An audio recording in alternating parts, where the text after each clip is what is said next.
Hello everybody, this is Nico Novum Del Val, and I'm here with Christian Bear Aponero, and we're going into our last game of the day. It'll be Pet My Meme versus Euphorium Gaming. And nice to see that we are getting two brand new teams. I know that we saw ATN play twice, but I would love to see some new teams, see some new picks and new strategies. So we'll see what bands are going to come across. And as always, we have 4 universal bands that are going on right now. So Garen, Darius, Mordekaiser, and Skarner not able to be played, so we won't see bands from them. I didn't change the team names. It's alright. You got time. Rumble, the first band, which I think we've seen Rumble banned every single game so far, so Rumble pretty consistent. Another Evelyn band as well, which I know that has been banned before. Azir banned all 3 games. I think Azir is just so strong mid if you can play it. It gives you pressure in the mid lane, so much zone control, good damage, just a very, very safe laner. I'm waiting to see who's going to be the first to play Fiora. I haven't seen it tonight. I'm so surprised. You know, this is like, I think this is the 3rd game in a row where Rumble has been the first ban for Blue Side. Yeah. Blue Side hates this champion tonight. And I'm not even sure if it was necessary to ban, because seeing, I guess it was banned against Tuba both games, and seeing Tuba play, I don't really think Rumble necessarily fits kind of what his playstyle was, but we'll see. He did get a little nerf there. I don't think it did a ton to him, though. Yeah. But we do see these Soraka and Gangplank picks that are coming out. These are picks that have been very recently picked up in the competitive scene. I think Soraka took a really long time to get picked up, even though she was strong ever since she was reworked. And I don't think I think like nobody noticed this, but her heals are ridiculous.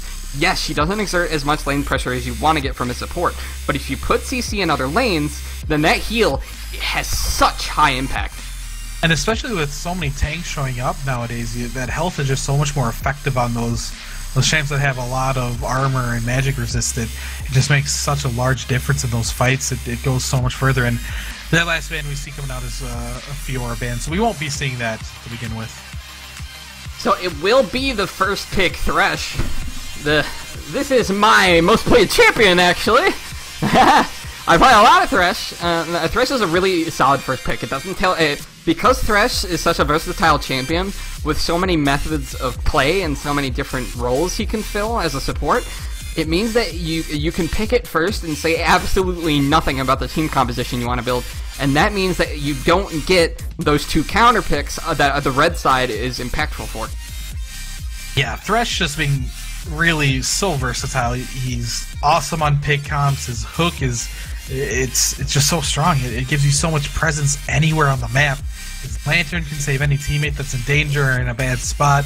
The box is just a fantastic zoning tool in team fights. Thresh is fantastic, just a great support. Really able to be played in any setup. Yeah, and we do see Victor and Elise being locked in.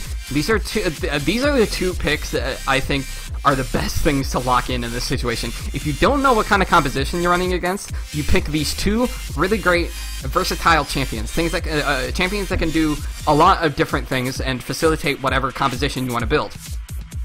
Yeah, Victor, again, one of the safest mid laners. He gives you a lot of damage. He gives you zone control with his gravity field. His ultimate is awesome in team fights, does so much damage and hits multiple people.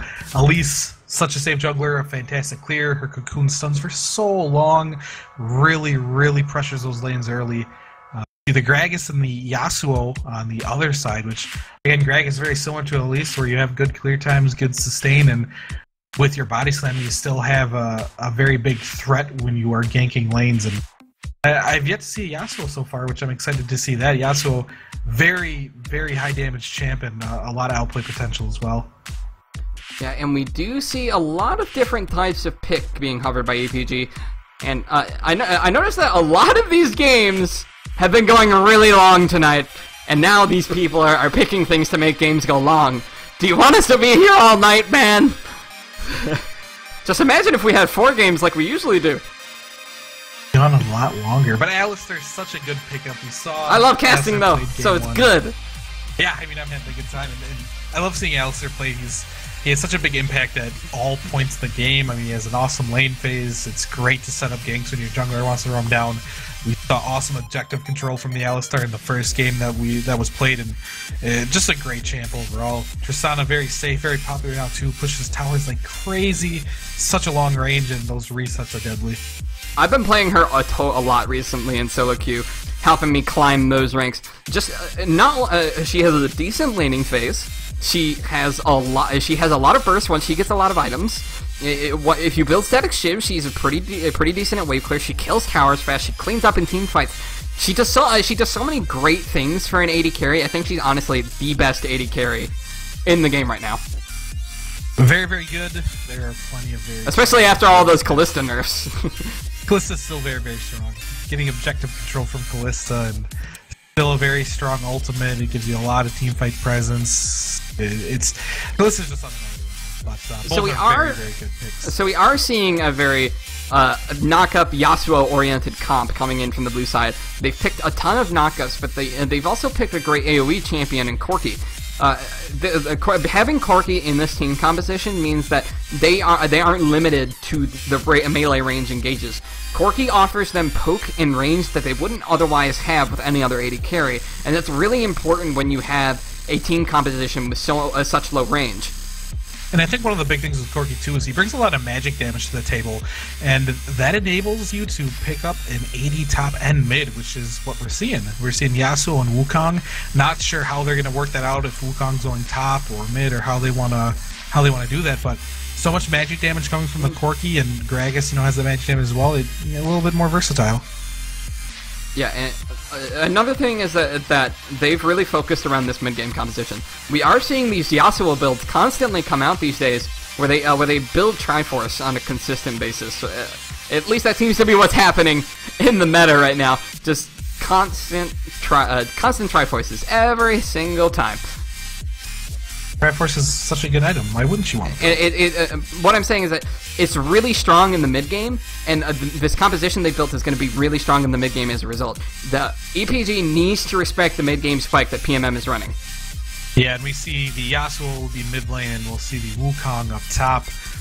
Maokai selected on the opposite side for EPG, and again, we saw how dangerous the Maokai is when he gets so far ahead, and that's another dangerous thing. Yeah, you pick Corki for that extra little magic damage, and you have Gragas, but you don't have the most AP there. A lot of it is still physical damage, and that enables Maokai where he's just going to be able to stack armor. We saw him, he rushed Righteous Glory and Frozen Hearts, and that's going to be just as tanky this game if he opts to go to a similar build.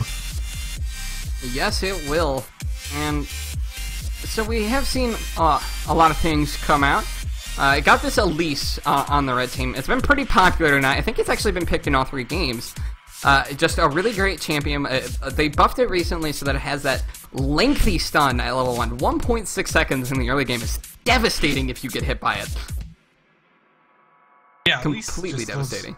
Those ganks where you land a cocoon, it almost guarantees a kill. Just the fact that you have so much time to dish out damage, there's nothing that laner can do. It's so potent. And on the side of EPG, I love the summoner choice for the Victor. I love taking Exhaust against anyone that's so aggressive like Yasuo, especially in melee range, because, the second if Yasuo decides to ult you, you can drop that Exhaust, and it really nullifies a lot of the damage. So that's going to be a big buff in the favor of Victor. That Exhaust, I feel, is going to do a lot of work. Yeah, and I'm really looking for Kabloomy to focus mid lane this game. Just because if you get that Yasuo ahead, it offers your team so many different ways to fight. If that Yasuo is ahead, you can knock up multiple. You can wait for the right knockup because there are so many knockups on this team composition. When you have Yasuo ahead, and when your entire team is pretty tanky, you have the time to look for the right fight. You don't have to just press R on the first knockup you get. Whereas if you get behind, you get forced into these situations where you have to ult more frequently. He's going to have a lot of opportunities, so as long as he picks the right time, these Yasuo ults are going to be big. Gragas ult, Wukong ult, he can get it off his own Q, and even from Thresh, he'll be able to get it off a flare or a hook. He has a lot of options here, and we'll see if he picks the right choices to ult. Yes, and I don't think either team has really won the composition battle this game. I think both teams have really great things coming out for them in different stages of the game where they need to win. For Pet My Meme, it's going to be the early game and the mid game, where they have the stronger laning phase in almost every lane except for mid, and they have the stronger mid game because they're going to build the duo. They're probably going to go for the duo Triforce. So that's going to mean they should fight the dragons every time. They should not allow EPG to establish any kind of mid-game dragon control, because that would just be inept from them. And on EPG side, they have a much stronger late game, so if they play carefully and allow themselves time to scale without giving up too many objectives, then they should be absolutely fine once they scale, hit that late game, and just out-team fight Pet My Meme. Yeah, I really feel like it's going to be so close in these team fights. Yasuo's wind wall is going to be a huge factor in a lot of them. That's going to be able to block so much damage from Tristana. You can block a Cocoon from Elise. You can block the laser and a lot of damage coming over from Victor. A well-placed wind wall is going to do so much for Pet My Meme, and we'll see if I feel like if Euphoria Gaming can keep the Yasuo and the Wukong down, and as long as they stay even and don't fall behind, I feel like they're going to have a little bit of an advantage in the late game team fights. I think it's going to be really hard for Yasuo and Wukong to burst these carries out unless they get this perfect ult setup. So it counts very similar. I think it's a little bit on the side of Euphoria Gaming, but very close. We are going to get into the game now, and we have Pet My Meme on the blue side with Panic at the Disco in the top lane, Kabloomy in the jungle, Hentel in mid lane, Midnight Drop at 80 carry, and Russian Guy at support. And on the red side, we have Euphorium Gaming with Vintage 9 in the top lane, Artha in the jungle, Ox Blazer at mid, Kuro Sekai at 80 carry, and the Jambition at support. Going to be getting into this game any minute now. And it is going to be a good one. It's going to be the last game of the day for us before we sign off. But you can rejoin us tomorrow where we'll be covering the loser's bracket. Again, I love these early game setups. I'm always curious to see how teams are going to approach it. If we'll see anyone try to initiate a lane swap or do any type of invade. So we get into game here. Yep. Gonna happen any minute now, so I want to look at this like Wukong Maokai matchup. It's not one you see very often because Wukong is an extremely popular champion right now, but Wukong does have that really early damage advantage. And when a lot of these players are just kind of like fresh out of solo queue, rather than having a ton of tournament experience, you see these kind of off picks doing a lot better than they would in a normal tournament environment. Yeah, I think it's really going to depend on who's more familiar with the matchup. I don't think it's, heavily weighed on either side. I would give just a small little advantage over to Maokai. I primarily play top lane, and I know that Maokai can actually cue Wukong out of his dash towards him. So if Maokai plays it right, he's going to be able to avoid a lot of the damage that Wukong can deal out. But we'll see how it's played up top, and it's always dependent on if junglers want to visit up there. We saw a lot of ganks last game that tilted favors and very, very largely towards Maokai, so we'll see how that plays out. Looks like we are finally getting into game here. Yes, we are. One moment. Okay, there we go. Okay, so not much going out yet. They're just waiting to leave the base as these little gates go down. They're gonna rush out onto the rift to start Pet My Meme versus Euphorium Gaming.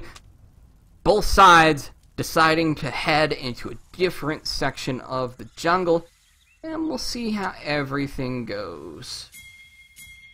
Yeah, and a very defensive start from Yasuo just seen off the bat. I know a lot of Yasuos prefer to go Longsword 3 or even potentially Dorn's Blade to be very aggressive, and the Longsword can kind of help you build into something early, but he goes for the Doran Shield to be very safe, and I'm okay with that build. Victor, a very, very high damage mid lane. Obviously, it's early game, and it's just he's going to have a little bit more poke on his side, so good pickup.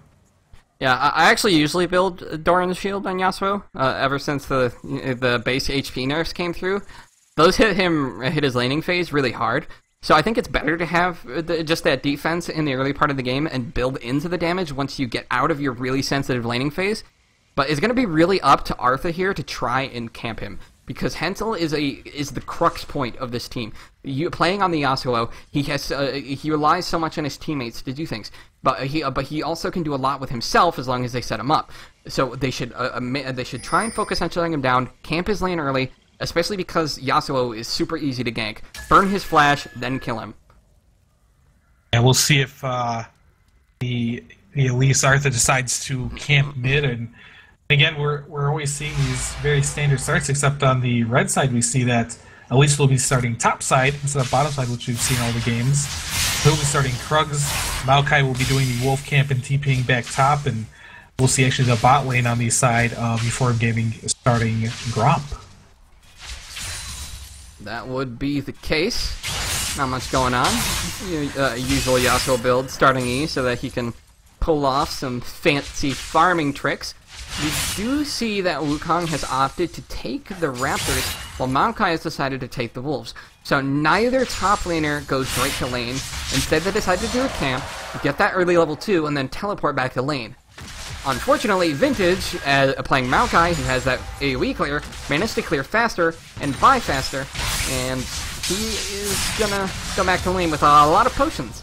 Meanwhile, Panic at the Disco is gonna teleport in with a Reju beat. Yeah, just a little bit of an advantage there for Maokai. He's able to get to lane faster and miss less experience in comparison to Wukong, so we'll see. Not sure I agree with the Reju beat either. Yeah, and he pushes that wave hard, and you should see him doing a little bit of a move in here. Looks like Vintage is looking into the jungle. Let's see how this plays out. He throws the sapling, but does not manage to steal blue. So nothing really is going to come of that. Hensel is going to roam up just to be safe. He has pushed the lane into Oxblazer's turret. So not much to worry about in that situation. I think that's actually a pretty good sign for PMM. You saw that Maokai went towards that blue buff, and instantly both Wukong and Yasuo collapsed. So just in case he moved in, he had that defense going. Lots of damage coming onto Koro. He decides to rocket jump out, but the exhaust has been burned onto Midnight Drop. He doesn't have it anymore. He's looking for the kill. Koro is escaping under his tower. Heal comes out. It's going to be just barely enough to save his life. Some nice aggressive play from Midnight Drop, and Rushing Guy forces him back to lane. But meanwhile, Hensel has been stunned.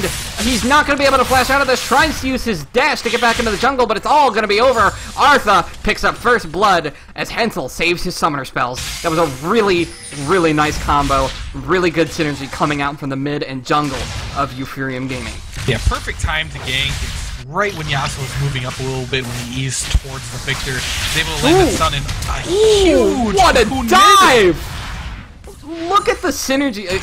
Yes, he died there, but they got the kill under the tower, and Arthur was the one who got it too. He's gonna back with so much gold in his pockets. He might even be able to finish his jungle item like really early, like 7-8 minutes in. He's gonna go and farm like one wave of his jungles, and then go back and buy his item. But that was I really want to talk just about the synergy between Oxblazer and Artha. They are totally on the same page. When Artha came in to gank Yasuo,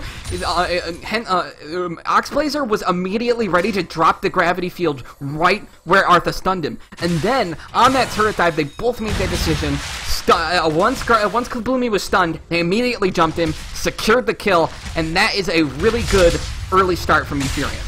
And what a strong combo, too. If Elise lands that cocoon, you're able to drop that gravity field right on top of the stun target.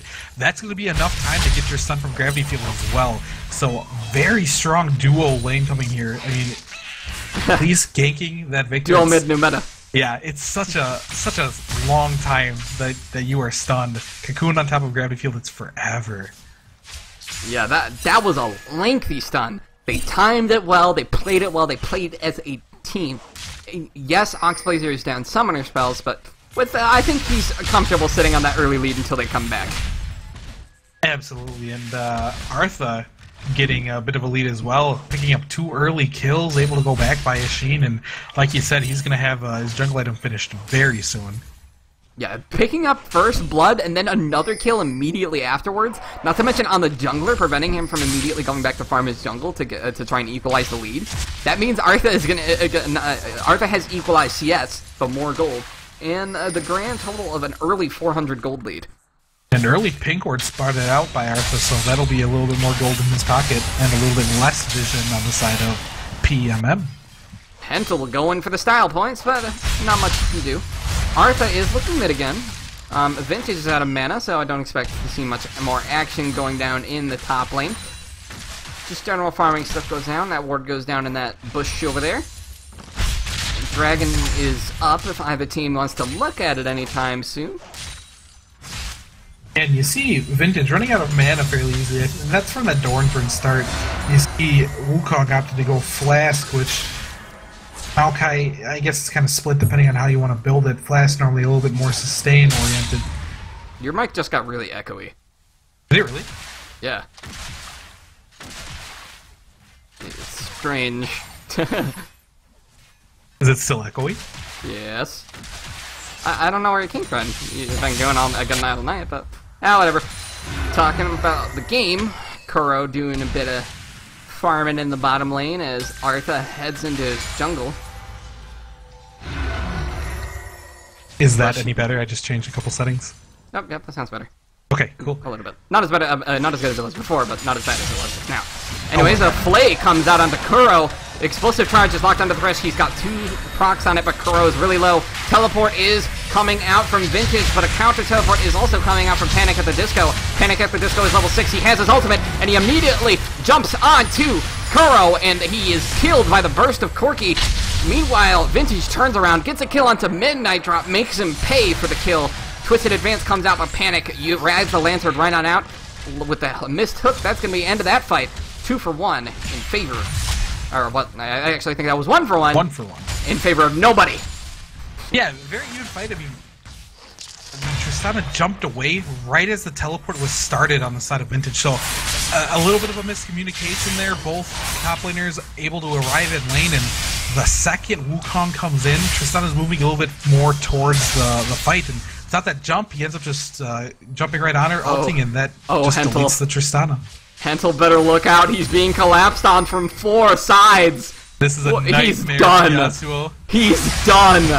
He's been collapsed on, and he gets immediately destroyed. Artha secures the kill. What the hell was that? And that is a nightmare for the mid laner. You already died and gave the opposing jungler a kill, and now you're getting 4-man dived mid. That doesn't happen, but it does in this game. Another kill goes over to the side of Euphorium Gaming. Another kill for Elise. The teamwork, the shot calling, the trust necessary to set up that play so early in the game is extraordinary. That was amazing. They collapsed from all 4 sides, ensuring that Yasuo had no method to escape. Perfect timing, and if there's anyone you're going to do it to, Yasuo is the one that you want. He is their primary source of damage other than Corki. He is such a large carry threat. You want to keep him down. You don't want him getting any leeway in the mid lane. That was just amazing. Whoever made that call is the MVP of the world. They've had 3 great calls in mid where they got a pick on the Yasuo. They ended up killing Gragas on their tower. Another dive onto Yasuo. This is looking very good for Euphorium Gaming. They have a slight lead here. Blue is going to get traded off to Oxblazer. He's doing pretty good. Got those 3 assists. Got a slight CS lead. And just farming the minions. Artha is the one who all his gold is focused on. He has decided to build into the ring glaive, so he is going to do some pretty good damage. Meanwhile, on the top lane, Panic at the Disco, doing a little bit of damage to Vintage, but Vintage is tanky enough that he can disrespect that all he wants, and he's still got the sustain to deal with the damage. He's down to about half HP. Yeah, not much to mind with. Far off from either of these top laners killing each other. Maokai easily able to sustain and knock that Wukong away. Unless we see some jungle pressure come up top here, or one of them gets a little greedy. That Maokai doesn't have the damage because he's building all tank stats, and Wukong doesn't have the damage because he hasn't gotten that far yet. Ooh, but a gank is coming down into bot lane. Kabloomy uses this explosive charge to throw Koro right into the front, but he jumps right out. They're going onto Koro. Koro is poked really low, but it's not going to be enough. No kill secured, and Panic at the Disco in trouble in the top lane. It's not going to be quite enough. He's just going to recall. Doesn't have teleport, however, so there's a high likelihood of him losing this turret. Oxblazer is going to take the one for the mid lane. But meanwhile, it looks like PMM is looking to trade back the dragon. maybe guarantee some scaling in their favor. But with a Corki, that's not really going to happen. Yeah, they see Elise top and they're able to push down this Dragon, and it also came from that nice gank from Kabloomy. He roamed down bot, was able to get a nice explosive cast and knock Tristana back into the lane, but Alistar with a very nice pulverize to keep his carry alive. The unfortunate thing is Tristana still has to back, being low on health, and that opens up that Dragon play for PMM. Yeah, I understand why PMM decided to go for the Dragon. I just don't think it was the right call in that situation. You're not a super scaling composition, and if you give up all of these turrets to the scaling composition, then late game, you're going to have a lot of trouble because they have already established an early 3,000 gold lead. In this situation, the priority should be protecting the towers, not securing dragon control. And it might be just a little bit of trying to get something out of a bad situation. Not much they could have done from that top tower going down. I mean, they could have sent multiple people top, but at that point there's already 2 and the tower's so low, they might as well get that dragon off the back of it. Yep. Anyways, just some more trading going on in the top lane. I think Panic at the Disco is going to give Vintage a little bit more respect after getting forced back that last time. We see Gragas sitting up here, either potentially looking for a gank or a counter gank. Vintage has burned his Twisted Advance. Kabloomy has showed up, but with the flash gone, Kabloomy can come back up for a return gank, maybe. But with the safety of that turret for Vintage, it's going to be a hard gank. Yeah, a little bit of a hard lane to gank, to be honest. Waiting till level 9, Maokai already has that Righteous Glory, so plenty of health. He's a little tanky already and still has his flash up, so able to get away free. Artha is here in the bottom lane. Russian is just... he's dead. Just a fantastic... Reset coming in from Curl. Looks like he wants to jump in as Ambition decides to tank the tower. And able to burn Corki's flash as well. The Elise sneaks right on out in. Of there. Yeah, Elise sneaks right through those lane bushes, is able to sit right there. Alistar gets a pulverize right into an Elise cocoon. There's just nothing that Thresh is able to do. And Euphorium Gaming is playing this game so well. They've managed to take down the first line of turrets in an extremely fast window of time because they're working as a team. They're rotating properly, and they're getting into the position to take the towers. But anyways, they are engaging on Kabloomy. Pulverize comes out and they headbutt him right back into his team. Kabloomy is gonna die to Artha as Koro jumps for the reset, but that's a little bit late there, that one, Koro. And this is just such good layering of CC. Alistar gets the pulverize, so he knocks the Gragas up, followed right up by an Elise cocoon. Alistar walks right behind the Gragas, is able to knock him back. It's this fantastic teamwork here, picking up another kill. They are really rolling here. Yes, they are. And it looks like everybody on Euphorium is gonna look for the back now. All of them running that low mana. Artha, 5-1 from the jungle on this Elise. He's been so impactful this game, and speaking of impact, he's going on to Russian Guy, but knows he has some help. Hentel is a little bit nervous about helping, just because he's looking at that 5-1 Artha. Does have the backup Elise from is so team, big, though. they didn't have vision on where the rest of Euphorium Gaming was. It's just not something you can go on with no vision. You could easily get ganked there and just give more kills over to this already fed Elise. Elise is making so many plays all over the map. Yep, it looks like Midnight Drop is going to be getting this red buff traded off to him. Barrel explodes, almost healing it, but Corki was smart enough to drag it right out of the range. Panic at the Disco is going to secure the blue buff because they have a manaless champion in the middle lane, but Oxblazer is going to grab the blue buff of his own. Walk into lane, gets away. Oh, Ambition has engaged on Kabloomy, but there is a Lantern. Ambition is body blocked the Lantern. Kabloomy is going to go down to Koro. They might want to look for more. A teleport canceled by Vintage once he saw that his team had already won the fight. No, he didn't cancel it. Never mind. Other pick goes over to the side of Euphorium Gaming. They are getting all these picks. Oh, all and that over drop the map. is done. Twisted Advance comes out. Ambition looking for. Look at the chaining of this crowd control. This is a team playing on the same level. Russian Guy gonna go right down. Twisted Advance comes in. Hentel comes in to try and help, but Vintage is way too tanky for that. Panic at the Disco has landed a two-man knockup. They've taken out Artha, but now they're looking at Ox. It's not gonna be enough. Vintage still has something. He blows out the Death Ray, and Kuro is gonna secure the kill. Panic at the Disco has dual buffs. Kabloomy comes in, deals a ton of damage on the Kuro, but Kuro's gonna turn it around. Kabloomy Kabloomy is gonna die to the explosive charge. That's gonna be the end of the fight. That was a long, extended fight. I can't believe how good Euphorium is. Not only are they playing as a team, but their shot calling is so educated. This just has to be a team with experience. They got behind the bottom lane tower, and they did an entire team fight behind an enemy tower, and Vintage was the only one to take tower hits, and he only took like 3. The Ox players are gonna get caught out. Ox gets caught, but just take a look at all these wards that they have. The whole jungle of PMM. Look at those pink wards. They have so much vision. Their shot calling is so clear. They are laying their CC perfectly in these fights. They're just rolling over PMM right now. And honestly, it all starts with Arthur. He has opened up so many doors for Euphorium to get these early kills that are giving him this lead. That's giving him that opportunity to get these deep wards, which is again leading to more kills. They're playing this perfectly. And you see, pink ward gets cleared, they instantly place another one just to clear out that vision, deny that vision from PMM. They are playing this so well. I am in absolute awe of how well Artha and company are playing this game. Disco taking some damage from Artha. Artha has been caught out. He gets knocked up, and Yasuo ulted. The rest of the team is not here. Ambition is going to go down. 2 kills are secured by PMM, and looks like they're going to take another dragon.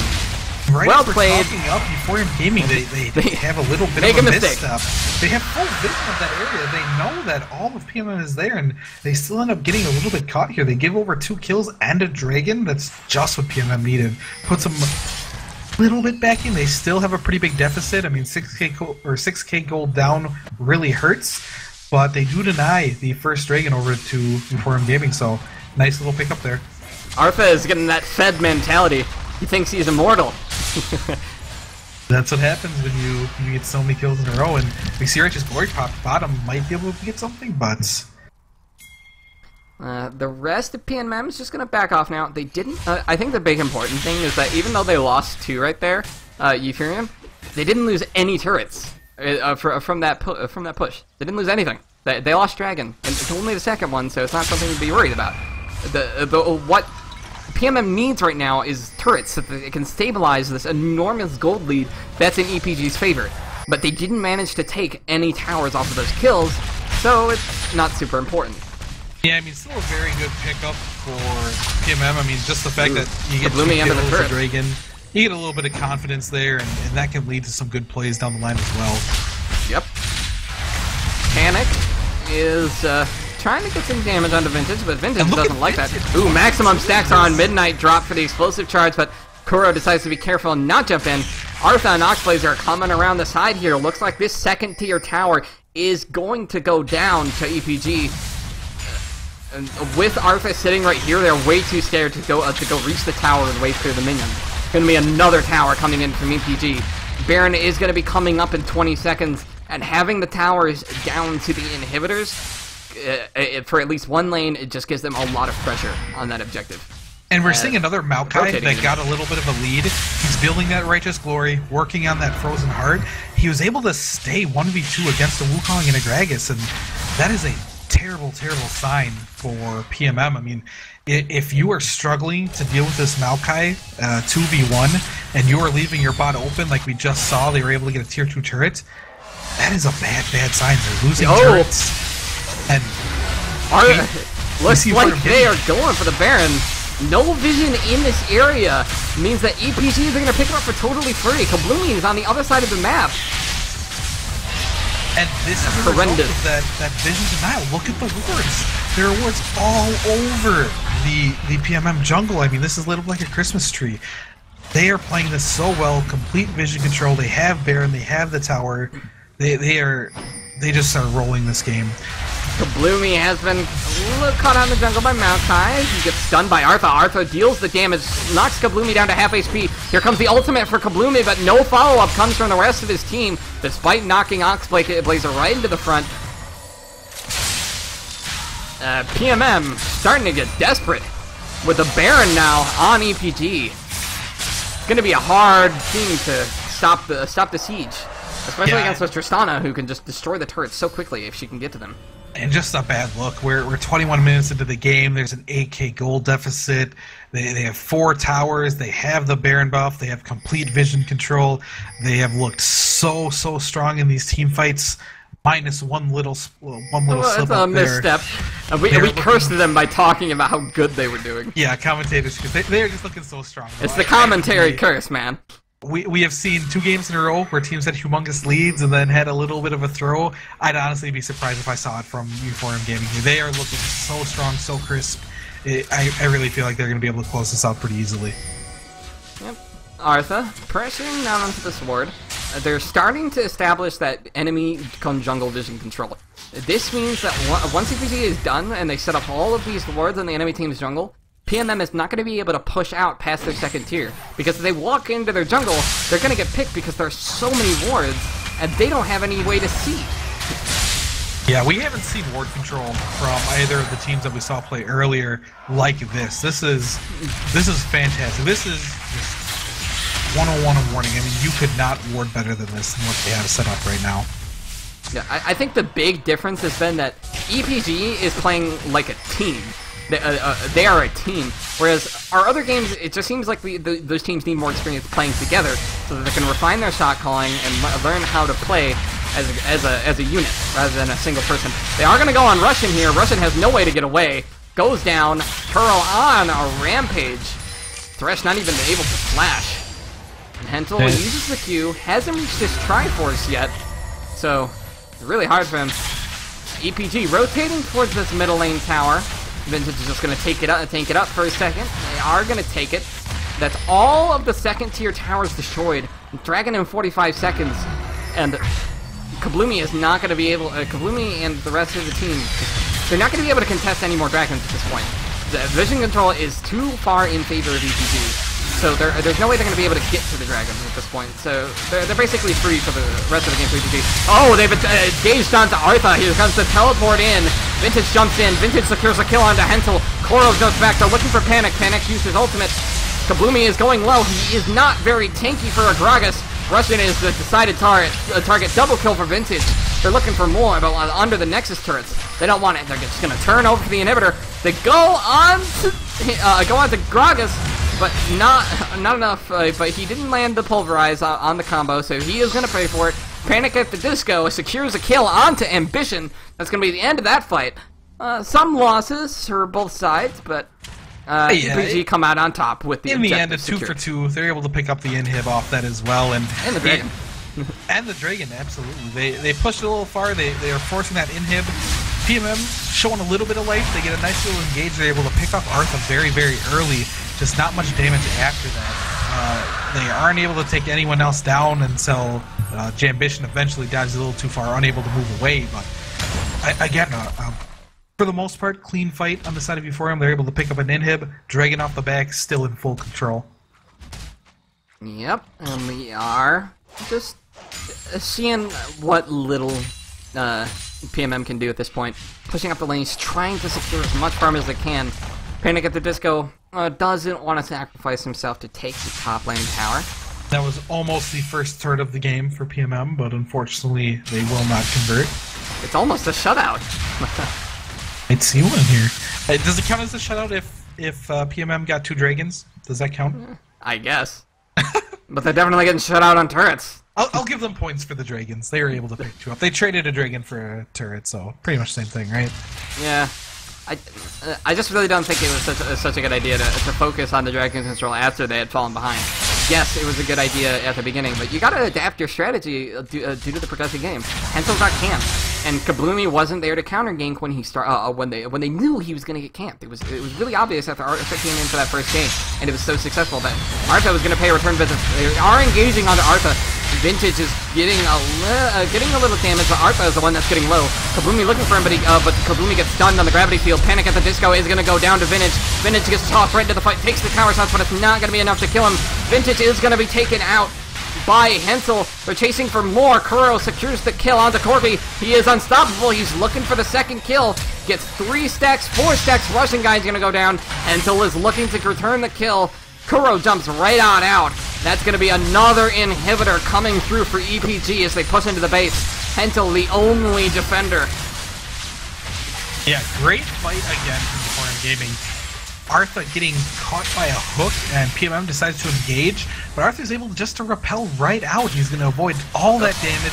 They end up getting a very big 4-for-1. And this might be the 3 inhibs. The rest of PMM is joining. Ambition jumps in onto Kabloomy to make sure his team can escape alive. Makes the brave sacrifice. Hansel tries to dash after them, but there are not enough minions. And the rest of EPG is going to escape safely. Good to sacrifice their support in order to get the carries out. And they have 2 inhibs down now, and an inhib turret, so that last inhib's going to be open the rest of the game. Bad look for PMM. They did pick up another kill off the back of that. Baron's going to be up 25-ish seconds, so they finally get a turret, and who knows if they're able to make a Baron play here.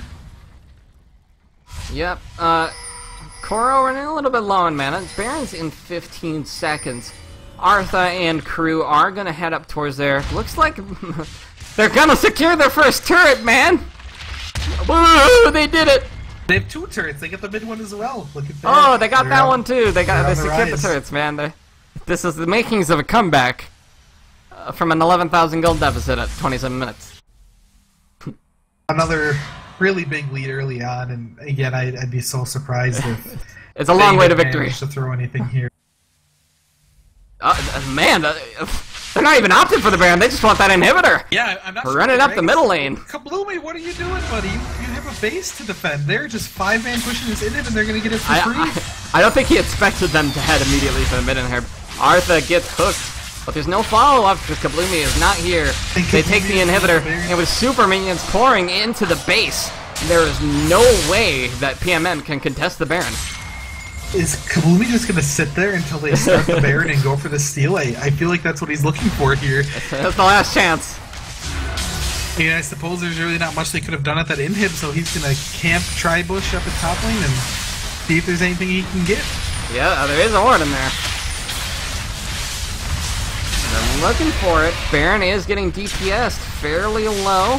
Panic of the Disco is looking for the side, and EPG smartly decides not to finish the Baron because there are super minions pouring into the base. So they have to decide. PMM has to decide between contesting the Baron and losing the game. Forum Gaming can just sit here for days and just wait until these. Here comes Kabloomy. He's come in a little bit too early. Smite goes down. Red team Victor has secured the Baron. That's going to be a kill for EPG. Panic at the Disco going low, still getting hit by the Hensel's Chaos Storm. Hensel gets a double kill. Hensel gets double killed onto, and as they are headed for the middle lane, they're headed to win this game.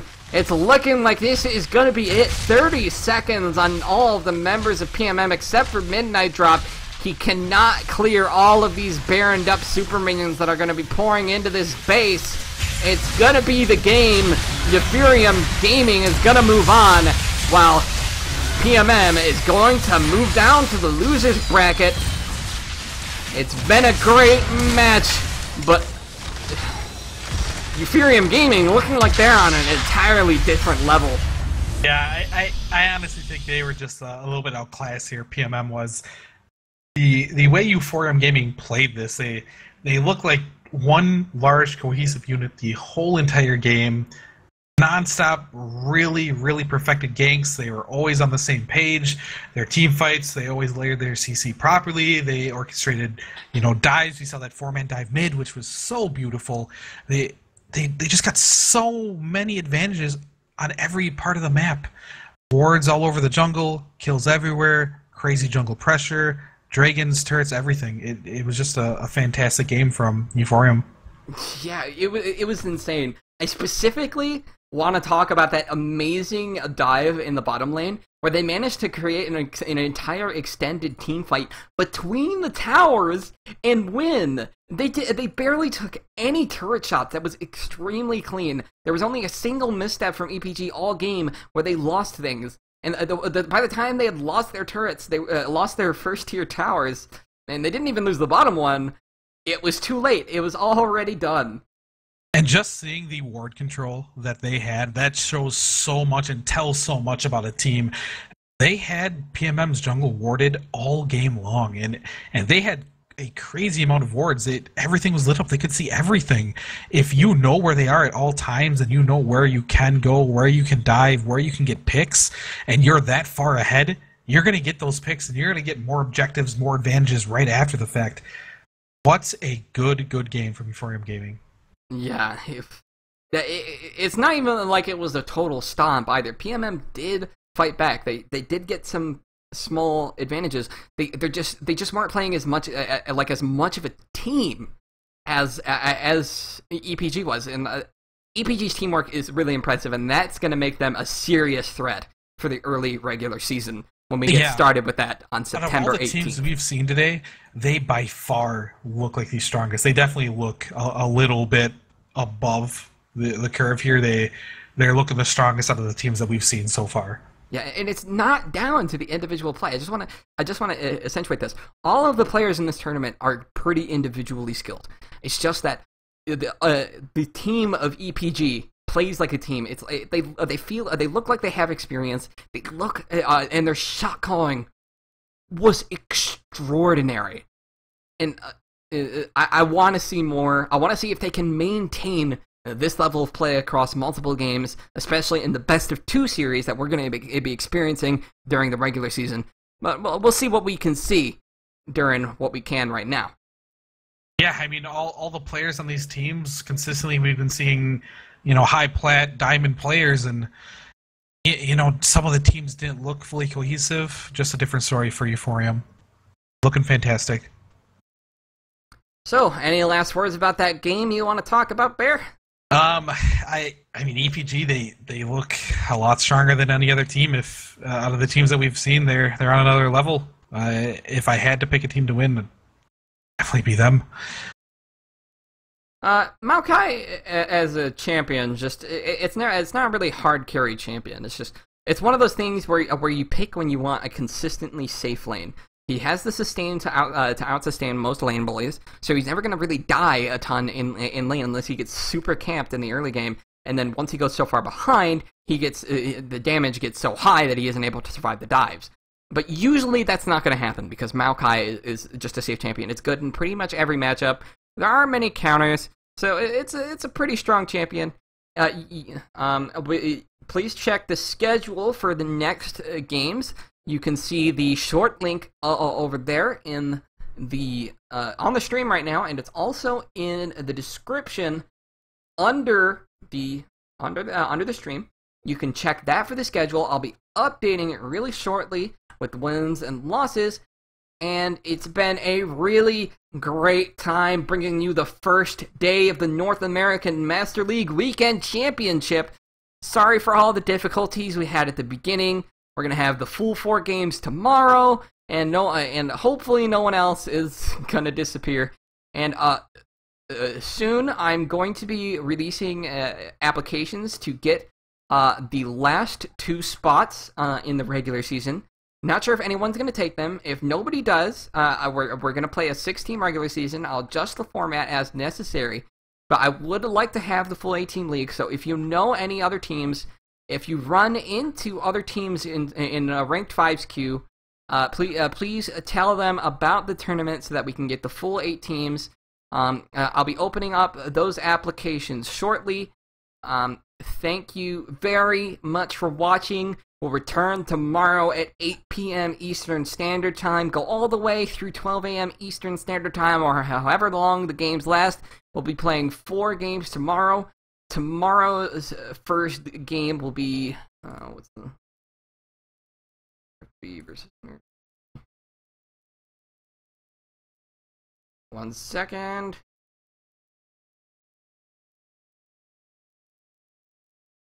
Oh, the schedule is all wrong. I'm sorry. It's just an old version of the bracket. I will update the schedule shortly. We'll talk. We'll talk some more. We'll see you tomorrow. But yeah, the same time tomorrow, 8 p.m. Eastern Standard Time. This has been Nico Novum Doval. And what about you, Bear? This has been Christian Bear Hapanero. And one other thing, I would love feedback in any way, shape, or form. So anything, definitely let us know. I'd love to work and improve on casting, so any feedback I would really appreciate. But I will see you guys tomorrow. I really look forward to the future games. Thank you, everybody, for watching. We'll see you tomorrow. This has been the North American Master League Weekend Championship, and we'll see y'all later. And that was really southern.